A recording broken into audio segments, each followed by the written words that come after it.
Сәлеметсіздер ме балалар? Каналымызға міндетті түрде подписаться батырмасын басып, жазылып алыңыздар. Сіздер үшін басқа да сабақтар шығып отырады. 48-ші жаттығу өлеңді мәнерлеп оқы.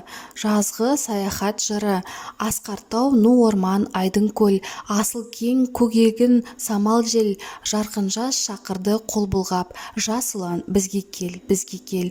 Жол ашық, көңіл шат, бол сергек.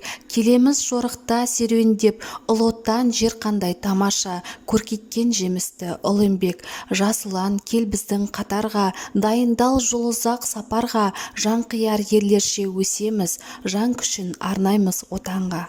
Өлеңнің тақырыбымен ондағы негізгі ойды анықта. Автордың ойымен келісесің бе? Жаздан не күтесің? Өлеңдегі негізгі ой балаларды еңбекке, жауапкершілікке, пайдалы іспен айналысу арқылы өзіне және айналасына көмек беруге үйрету. Жас ұлан тобы қатарына қосылып, бірге әрі еңбек етіп, әрі уақытты қызықты өткізуге шақырады. Жазғы демалысты мен не үшін күтемін тақырыбына шағын әңгіме құрап жаз. Жазғы демалыс. Мен жазғы демалысты өте асыға күтемін. Туыстарыма, нағашыларыма барып, біраз қыдырып сағынышымды басып келемін. Содан соң ата-анаммен бірге бұрын көрмеген қалаларды, елдерді көруге аттанамын. Алдын ала сол баратын жеріміздегі ұлттардың салт-дәстүрлері, ұлттық тағамдары, әндері, билері туралы ғаламтордан оқып ізденемін. Маған саяхаттаған өте қатты ұнайды. Ұлан, ну, сергек, жанқияр сөздерінің мағынасын түсіндірме сөздіктен анықта. Ұлан жас жеткіншек деген мағына береді.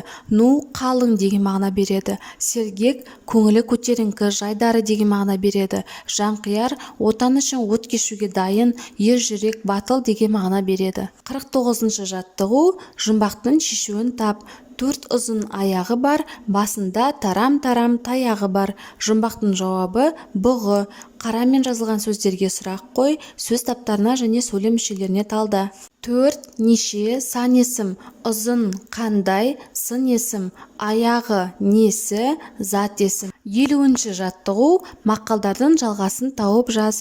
7 рет өлшеп, 1 рет кес. Аңдамай сөйлеген ауырмай өледі. Татулық табылмас бақыт, жақсыда жаттық жоқ. Мақалдардың мағынасын түсіндіріп көр. 7 рет өлшеп, 1 рет кес дегеніміз кез келген шешім шығармас бұрын бірнеше рет ойланып ал дегені. Аңдамай сөйлеген ауырмай өледі дегеніміз ойланбай сөйлей берсеңіз басқа адамдарға немесе өзіңізге пайда емес зияныңыз тиіп кетуі мүмкін дегені. Татулық табылмас бақыт дегеніміз әрдайым достарыңызбен, тума туысыңызбен тату болсаңыз, содан асқан адамда бақыт болмас дегені. Жақсыда жаттық жоқ дегеніміз жақсы адамды бәрі жақсы көреді. Ол үнемі жүрген жеріне жарық беріп, айналасын қуантып жүреді. Сөз таптарына талда. 7 рет өлшеп, 1 рет кес. Несте, кес, неше рет, 1 рет. Қайтып, өлшеп, неше рет, 7 рет. Аңдамай сөйлеген ауырмай өледі.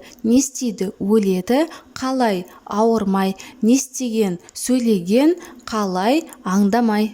Татулық табылмас бақыт. Не бақыт, қандай табылмас, не татулық. Жақсыда жаттық жоқ, не жоқ, жаттық жоқ, кімде жақсыда. 51-ші жаттығу оқушының хатын оқы. Сәлеметсің бе Айдар? Кітабың үшін рахмет, өте қызықты екен. Қалың қалай? Сабағың ше? Бассейнге барып жүрсің бе? Мен де жүзуді үйреніп жүрмін. Мен Жандоспен доспын. Екеуміз бірге ойнаймыз, сабаққа бірге дайындаламыз. Алда жазғы демалыс. Демалуға қайда барасың? Бізге қонаққа кел. Досың рахат. Хаттағы қаратпа сөздерді ата. Хаттың әр бөлігінде не айтылған? Хаттағы қаратпа сөз сәлеметсің бе Айдар? Хаттың бірінші бөлігінде амандасты, екінші бөлігінде хал жағдайын сұрасты, үшінші бөлігінде өзінің бірге ойнап сабаққа бірге дайындалатын Жандос деген досы бар екендігін айтты. Сонымен қатар демалыс кезінде қонаққа келуіне шақырту жасады. 52-ші жаттығу досыңа не туыстарының біріне хат жаз. Хатта мектебін қалай оқитынын және қалай демалатынын туралы хабарла. Сәлем Айзере, қалың қалай, жақсы ма? Атанам, бауырларың қалай? Биылғы жылы сабақ қиын болды ма? Өзімді айтар болсам, сабағым жақсы. Мектепте би үйірмесі бар, сонда барып билеп жүрмін. Одан бөлек жүзу, сурет салу үйірмелеріне қатысамын. Осы жылы бізге қыдырып келсеңші, бар білгенмен бөлісіп үйрететін боламын. Досың Дилнара. Осымен біздің сабағымыз аяқталды. Каналымыз пайдалы болған болса, лайк басып тіркеліп қойыңыздар. Жаңа видеолар сізге бірінші болып көрінеді.